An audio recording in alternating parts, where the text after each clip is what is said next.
Welcome to Travel Insights Bali number 26. And today's topic is maintain high frequency.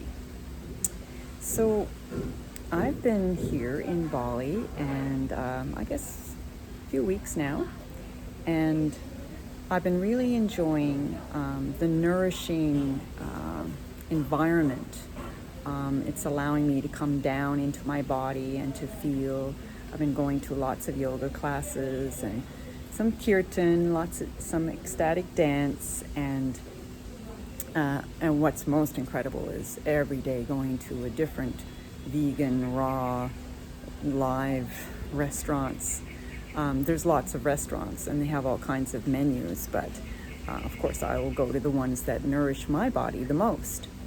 And so it's very, very moist. It's been raining for a bit, but just perfect temperature. So I feel like I'm getting nourished, and I feel that when I'm involved in these higher, I call them higher frequency activities, my whole body goes into an incredible relaxed state, and I found myself not having a lot of thoughts, just more being. It's like coming down into presence, into being. So it's a great holiday and an opportunity for healing to take place as my body goes through whatever healing it needs. So today's topic is about raising frequency, and the thing that's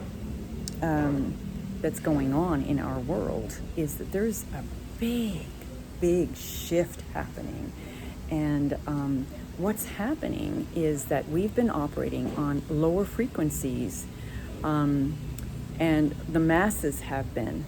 There's been a few people like the yogis who have raised their own frequency through their practices and whatnot, but it seems to be a time when the whole world needs to get involved in this raising of the frequencies. Now, it's hard when we've had, we have our old ways of being, our old habits, but, it's really, really time for us to take 100% responsibility for our inner state. You could say that, the world is a mess, but we are too. And we are what makes up the world. So we have to do our own work. And some people are activists, some people are spiritual, and everybody's got a talent or an ability that you can use to help raise the frequency of the planet. But we start with ourselves. And one of the first things we need to do is look at what our resistances are. What stops us from living a high frequency? Basically, it comes down to our attachments. What are we attached to? We're attached to having our preferences met, comforts, some beliefs, some ideas, some old ways that things have been happening, and things that you were brought up even as a child, as a baby, and now it's changing. So we need to get to a place where we even say to ourselves, okay, today I'm going to let go of something. I'm going to let go of something of a lower frequency. What will that be today? Or it might take a month to clear a low frequency out of your body. But in order to really, really find out how to do all this, so that would be the questions. How do I move from a low frequency to a high frequency? And I would imagine that would be the main question that a lot of people would ask. And so I have a couple of steps that you can follow.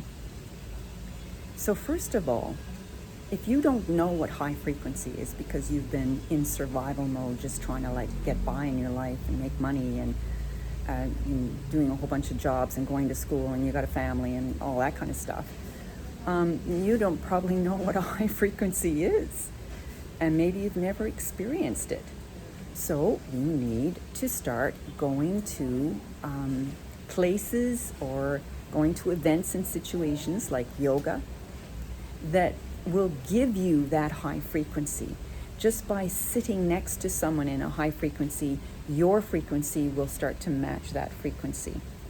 So if you go to a meditation class or a yoga class or Tai Chi or walk in nature or be around somebody who thinks positively or read really good books or listen to good podcasts and YouTubes, these are all high frequency things, and I'm sure there's more that you might resonate better with because of your own nervous system and what your preferences are.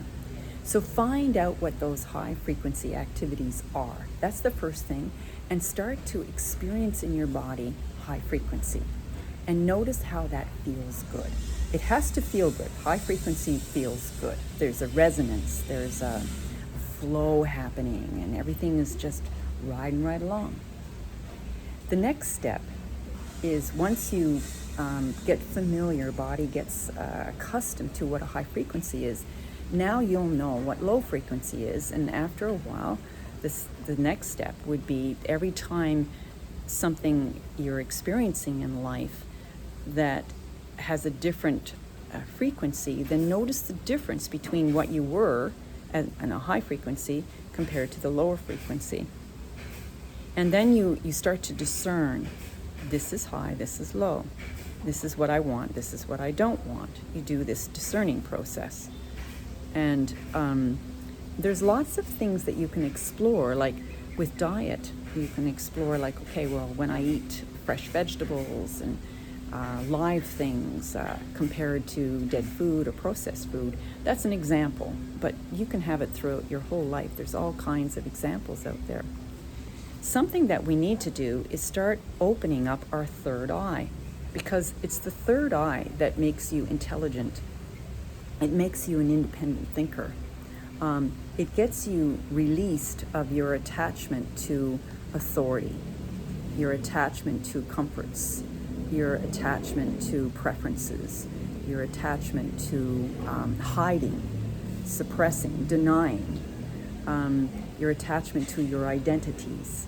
So I would definitely recommend any exercises that open up the third eye. Like for instance, there's these Kriya exercises that you just kind of rub the third eye, or you bring your eyes and go to the third eye.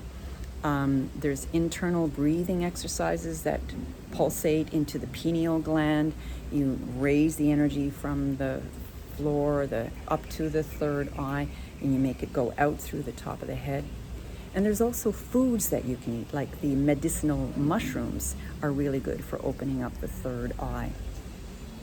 And now, the other thing, there's another stage for this, is that once you've experienced and discerned between the high frequency and low frequency, now you have to start choosing higher frequency activities over the lower frequency activities.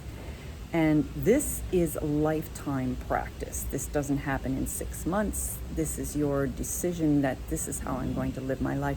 In order to be able to face the challenges that are coming our way in this world, we need to raise our frequency, because when your frequency is high, then whatever is coming your way, it will be of a lower frequency, which means the higher frequency will be able to withstand all the challenges that come from the lower frequency stuff.